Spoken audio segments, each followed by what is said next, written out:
Hi, my name's Luke.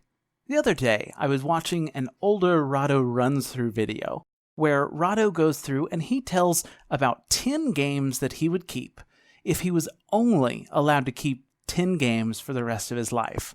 I thought, that sounds like a really fun challenge, so that's what I'm going to do in this video. Let's get started. Before I get to the number 10 item on my list, I want to go through the ground rules for making this list. I've given myself a couple exceptions to make this list a little bit less restrictive, but still limiting myself to those 10 hobby-style games. The first exception that I'm giving is I'm allowing myself to keep 3 standard decks of playing cards. This way, I'm not forced to kick out one of these games in order to play euchre or spades or contract rummy. My limit of 10 is specifically 10 hobby games. The other exception is I'm allowed to include expansions, though only enough that I could reasonably fit them in the base game box, with little or no box bulge, so that I'm not going to say Dominion and all of this expansions or anything like that. While I'm giving myself exceptions, I'll mention a couple runners-up for the list. These games almost make it on the list, but for some reason or another, were left behind. The first runner-up is Descent 2nd Edition. Now, this is a fantastic game, with a very enjoyable branching adventure campaign that's just great. A few problems, though. I've already got another campaign game on the list. I don't get to play it nearly as much as I would like, and frankly, I'm having problems getting the game to fit into its base game box, even without expansions. When I add in this conversion kit with extra heroes and miniatures from version 1, there's absolutely no way it would fit into this box. So as much as I like Descent, it's not making it into the top 10. The second runner-up is Underwater Cities, another great game with worker placement, engine building, and a great solo mode. But I simply haven't played the game enough to know if it's earned a spot yet. There's definitely a chance Underwater Cities could kick one of these other games off the list once I play it more. In the same category with Underwater Cities, both Wingspan and Space Base are phenomenal games, but I've only played each of them once because I don't own them, so I'm hesitant to add them to the list at this time. Maybe that'll change if I ever remake this list in the future. But now that I've got all the caveats out of the way, let's go to item number 10. Number 10. As you can see, I have nothing in my hand. I don't have a copy of my number 10 game here, because it's a party game. At my church, we have a family game night once a month, or at least we used to before the coronavirus swept across the world. So I just leave any of my party games there, so I don't have to haul them back and forth every few weeks. Anyway, the game is Say Anything. If you imagine a trivia game, but all the questions are about a particular person at the table, and everyone has to make up an answer, then vote for the person they think has the correct answer. You can vote on your own answer if you're confident, or maybe vote on the answer of the person you think knows them best. Once all the voting ends, the person who asked the question reveals the answer that was the closest, and the person who gave the closest answer, and anyone who voted for them, gets points. So it's a mix between a party game and a get-to-know-each-other game, and it's a lot of fun. But it is my number 10, which means if I was only able to keep 9 games, Say Anything would fall off my list. Again, number 10, Say Anything. Number 9. While I love a good competition, I'm also a big fan of cooperation. In this game, much like in real life, the world is ravaged by disease, but in Pandemic, you're working together to save humanity from several simultaneous infections that are bouncing around the Earth. Each player chooses a role, such as a scientist, a medic, or a quarantine specialist, and you'll travel around the world, clearing out disease using your special abilities to try to cure all 4 of these pandemics before civilization collapses around you. Good times. A couple other super fun cooperative games that just barely didn't make it on the list are Forbidden Island, another game by Matt Leacock, the same designer as Pandemic, where you're trying to collect Treasure Before the Island Crumbles into the Sea, and Flashpoint Fire Rescue, where you're trying to save a bunch of people and animals before a building burns down with you inside. Again, both solid cooperative games, but not enough to make it into the top 10 if I was only able to keep 10 games. Number 9, Pandemic. Number 8. If I was only allowed to keep 8 games, I'd want to make sure that at least one of them could handle up to 7 players. And in my opinion, Seven Wonders is one of the best non-party games for a large group. This civilization builder uses card drafting, so everyone is choosing a single card out of a hand to keep while passing the rest to the next player. Each person starts with a full hand of cards and makes their decision at the same time, so it's always everybody's turn. That lack of downtime really keeps people engaged in the game, and the simplicity of the civilization theme makes it easy to grasp for all kinds of players. Again, number 8, Seven Wonders. Number 7. The only roll and write game on my list of games I would keep if I could only have 7 games is That's Pretty Clever. Now, many people know this game by its German name, but I'd rather not embarrass myself by pronouncing it wrong, so I'll just stick with the English name while I'm recording. This game comes with a small pad of papers to fill out, but I've laminated and blown up the scorecard, so I can just play with dry erase markers over and over and over again. This roll and write has intriguing multiplayer interactions as well as a clever solo mode. Now, funny story. Once I was telling my dad about this game, but I had introduced it using its German name. I explained how the game works, how using a die on one area can create new scoring opportunities on the other parts of the card, and chaining back and forth, sometimes even 4 or 5 boxes being checked off on a single turn. He looked up and he said, this is a 100% direct quote, he said, "Hey, that's pretty clever." I told him, yeah, that's actually its name in English. Number 7, That's Pretty Clever. Number 6. I love small box games that pack a lot of game into the space. I also like games that, well, they have the theme that's about space. Tiny Epic Galaxies is a dice placement and manipulation game that fits the bill for both of those kinds of games, and it's wonderful. You spread across the galaxies, adding planets into your space empire, using special abilities of these planets, colonizing, using diplomacy as well as economy. It's a super game. Now, though it won't make it on the list of games that I would keep if I could only have 6 games, Button Shy also has another space game. It's a very small package and a big experience called Universal Rule. In fact, pretty much anything in Button Shy's line would qualify as a big game and a little package. Twin Stars, Maiden in the Forest, Pentaquark, and Thelion, Hero Tech, or any of these games. They've got these wallet games. All of them pack a big game in a little package, and they're great. On a completely unrelated side note, I designed this one, but since I didn't put it on my Big 6 list, I don't think it counts as being biased. So you could go with anything from Button Shy, or any of these other tiny epic games, and you'll find these big games in tiny boxes. But for this list, number 6, Tiny Epic Galaxies. Number 5. If I can only have 5 games in my collection, that would be pretty difficult, but I'm pretty sure I would still keep Race for the Galaxy.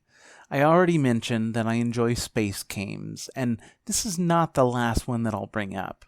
In Race for the Galaxy, you're again exploring, colonizing, using special abilities of planets, etc. But one of the things that makes this game interesting is the multiple uses of the cards. Each card in the deck represents a planet that you could colonize, but When it's face down, covering your other cards, it represents goods that your colonies produce that can be consumed in order to win victory points or draw even more cards into your supply. The other interesting aspect of the game is the fact that all actions aren't available at all times. Each round, you choose one or sometimes two actions, as do each of your opponents, and then you reveal them simultaneously. If no one chooses a particular action, such as explore or produce resources, then no one can do that action this round. All the players can do each of the actions that the other players chose as well, though you get a small bonus to whatever actions you personally chose. It's theoretically possible that 4 players could all choose the same action. In that case, everyone can only do that one thing that round. So there's strategy trying to figure out what action the other players will likely choose, so that you can either choose the same action and limit the actions that the other players can play, or choose a different action, taking advantage of the chosen action as well. This is where the expansion exception comes in. The first expansion to Race for the Galaxy is the Gathering Storm. It adds a 5th player, as well as a solo mode, and they both can fit in the base game's box. So if I only had 5 games in my collection, I'd keep Race for the Galaxy with the Gathering Storm expansion, and maybe even get the second expansion, Rebels vs. Imperium. I don't own that expansion yet, but I believe you can fit them all in the base box. Well, enough rambling. Number 5, Race for the Galaxy. Number 4. If I can only have 4 games in my board game collection, I think I would need to keep a deck builder. As I mentioned, my love for space games, there's a good chance that that would end up being Star Realms Frontiers. The box is small, it's easy to teach and quick to learn. It supports from 1 to 4 players, and it's just an all-around fun game. Now, this could have just as easily been Hero Realms, which has a generic fantasy theme, but essentially it's the exact same game as Star Realms. But Star Realms Frontiers also comes with 8 diverse solo and cooperative challenges as well. Hero Realms only has 1, at least that I have, and that really caused it to come out ahead. There was also tough competition with Valley of the Kings Premium Edition. As the expansions begun to come out for this game, and I presume they will all fit in the base game's box, Valley of the Kings will be more and more a contender for the deck builder spot on this list. But again, at least for now, those 8 solo and cooperative challenges are hard to ignore. So Star Realms Frontiers will hold the spot for a game I would keep if I could only have 4 games in my collection. Again, number 4, Star Realms Frontiers. Number 3. The final space-related game on my list is the engine-building game Terraforming Mars. You're taking the role of a corporation, working across several generations to make Mars more habitable by completing projects that will increase the oxygen in plant life, raise the temperature to a more bearable level, and cause the formation of oceans across the red planet. At the end of the game, you need to be the corporation who has done the most terraforming by the time things are made more livable. I described it terribly, but this is a fantastic game, my second favorite game of all time. I guess this is strange, since it's the number 3 game on my list of games I would keep if I could only keep 3 games. But that's because, while I absolutely love Terraforming Mars, it's not really for everyone. So if I only had 2 games in my collection, I'd have to leave this one behind. I'd be really sad though, because this is a phenomenal game, and I enjoy it like crazy. In this box, I have the base game, as well as the Prelude expansion, an expansion that I've heard a number of other fans say is a must-have expansion because it gives the game a little boost at the start and lets everyone hit the ground running instead of having to start your engine building from nothing. I believe I'd also pick up the expansion with more planet maps if I only owned 3 games. I've been told that would also fit in the base box, but at the moment, I don't have that one. Number 3, Terraforming Mars. Number 2. Earlier, I mentioned that Descent 2nd Edition wouldn't fit on the list, and one of the reasons I left it off was because I already had another campaign game. That other campaign game is the Pathfinder adventure card game. Technically, it's a series of campaigns, but if I only had 2 games that I could keep, one of them would inevitably be one of the Pathfinder adventure card game sets. Essentially, this game takes the experience of playing a tabletop role-playing game and squishes it in to a 1-hour experience and crams all of it, the entire campaign, into this single box.